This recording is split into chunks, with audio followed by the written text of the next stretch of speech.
On the night before Christmas, deep in the snowy silence of Wyoming's Ghost Ridge, a cowboy named Colton Hale opens the mailbox outside his lonely cabin and freezes. Inside is a letter written by a woman he lost 5 winters ago, a woman he buried with his own shaking hands. But the ink is fresh, the date is yesterday, and the signature reads, "With love, Claire, tonight."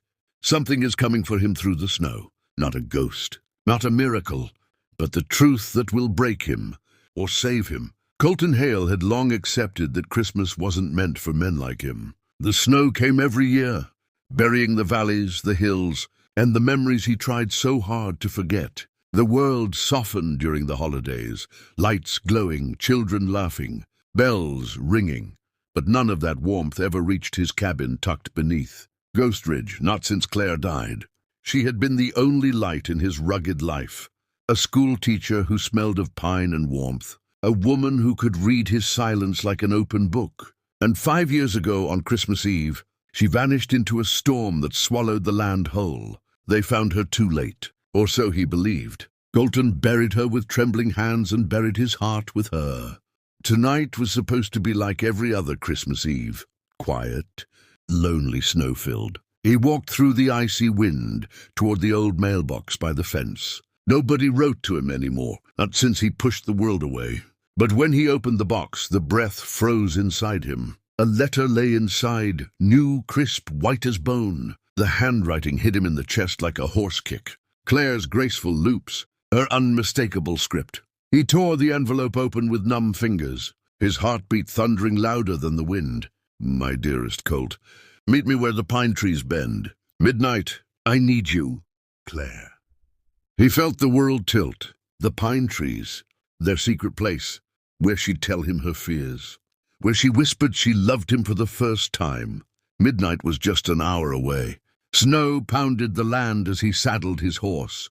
Logic told him this was a cruel prank, a bad dream, maybe even his grief finding new ways to torment him. But his heart, bruised, battered, stubborn, told him to ride. The forest was a cathedral of frozen branches and whispering wind. The moonlight pierced through the trees in silver shards. Colton dismounted, lantern in hand, and walked toward the grove, where the pines bent low under heavy snow. Then he heard it, a soft cry, not a ghost, not a memory. A woman, alive, afraid. He rushed toward the sound, and there she was. Not Claire, but someone who looked like her enough to steal his breath. Same eyes, same delicate shape, same trembling smile that reached straight into the hollow in his chest, but younger, alive, terrified.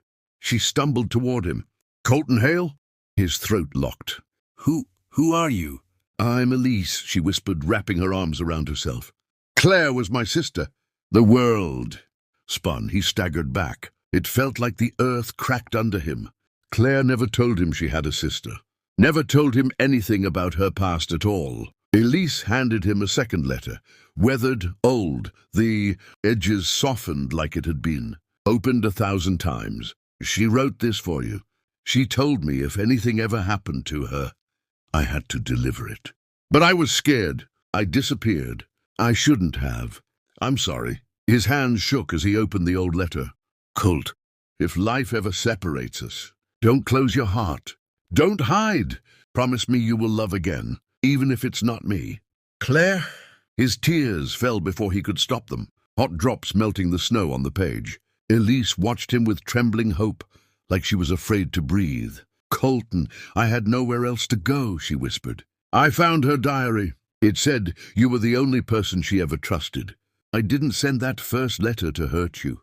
I sent it to bring you out of the dark." He looked at her, really looked, and the strange, impossible warmth that flickered to life in his chest scared him. A new Christmas wind swept through the trees, softer, warmer, as if Claire herself had laid a gentle hand upon both of them. He offered Elise his coat. "You're freezing," she smiled weakly. "You sound like her." "And you look like her," he said softly, voice breaking.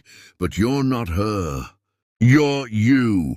They rode back to his cabin through the soft falling snow.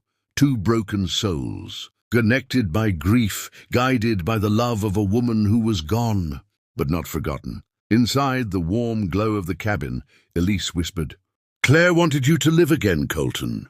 Maybe this is her last Christmas gift."